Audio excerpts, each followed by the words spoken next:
aussi, vous avez sorti un ouvrage sur le chocolat qui s'intitule Je fais mes chocolats chauds. Voilà, c'est le 10e ouvrage sur le chocolat. J'en ai fait une dizaine, spécialisée sur le chocolat. Qu'est-ce qui vous passionne justement dans le chocolat pour arriver à faire à chaque fois, au bout de plus d'une dizaine de livres, toujours le même thème? Le chocolat, c'est un produit qui est très très intéressant, qui est très intéressant à travailler. On peut faire plein d'associations avec le chocolat auxquelles on ne pense pas vraiment au départ. Donc voilà, je m'amuse à aller chercher des nouvelles recettes, à faire des nouvelles créations, voilà. Alors là, c'est des recettes justement, 45-50 recettes dans cet ouvrage. C'est-à-dire, on connaît le chocolat chaud traditionnel, mais vous allez au-delà, vous avez testé, vous proposez quoi? Je propose, en fait, on pense souvent au chocolat chaud du petit déjeuner ou du 4 heures. On pense moins à des recettes qui peuvent être servies en dessert ou en digestif, par exemple. Donc, je propose ce type de recettes. Et puis après, il y a plein de manières de faire varier les textures et les goûts des chocolats chauds. Notamment en ajoutant des épices, en changeant le lait qu'on utilise classiquement, le lait de vache. On peut le remplacer par des laits végétaux, par exemple. Voilà, c'est plein de petites astuces qu'on peut utiliser pour varier un petit peu. C'est quoi votre chocolat chaud préféré, Anne? Mon chocolat chaud préféré, c'est difficile à dire. Il y en a plein que j'aime. J'aime bien, moi, tout ce qui est texture mousseuse. Donc voilà.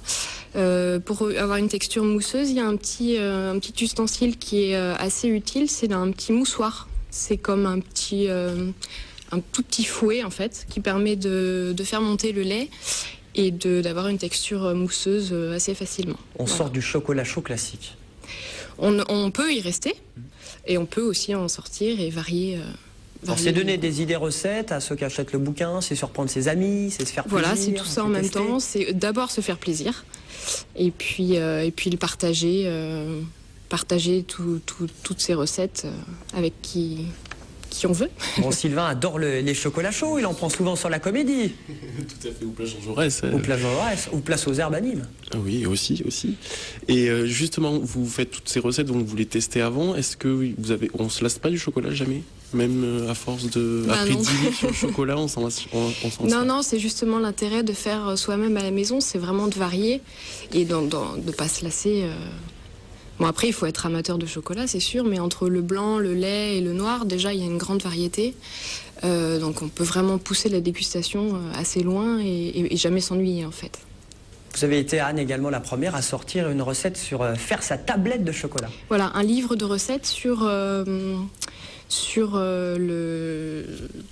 faire ses tablettes de chocolat à la maison, soi-même, en y ajoutant les épices qu'on veut, les fruits frais notamment. Ce qui est un des intérêts de le faire soi-même à la maison, c'est que voilà, on peut mettre des fruits frais alors qu'en commerce on ne le trouvera jamais. Bon, pour en savoir plus, rendez-vous, on peut acheter votre livre, vos différents ouvrages. En plus, vous serez en dédicace à la librairie Soramps à Montpellier, demain, tout samedi. Tout à fait, de 15 à 17 h avec une petite dégustation de chocolat chaud. Et c'est Soramps Odysseum. Voilà. Très bien, au centre commercial, dédicace, plus dégustation, 15 à 17 h. On rappelle le prix de votre Alors, l'ouvrage est à 19,50 € et il est en ce moment en petite promotion, donc c'est intéressant d'aller y faire un petit tour. Voilà. Et chocolane.com. Voilà, www.chocolane.com. Plus d'infos ou acheter vos différents bouquins. Merci beaucoup, Anne. Vive le chocolat!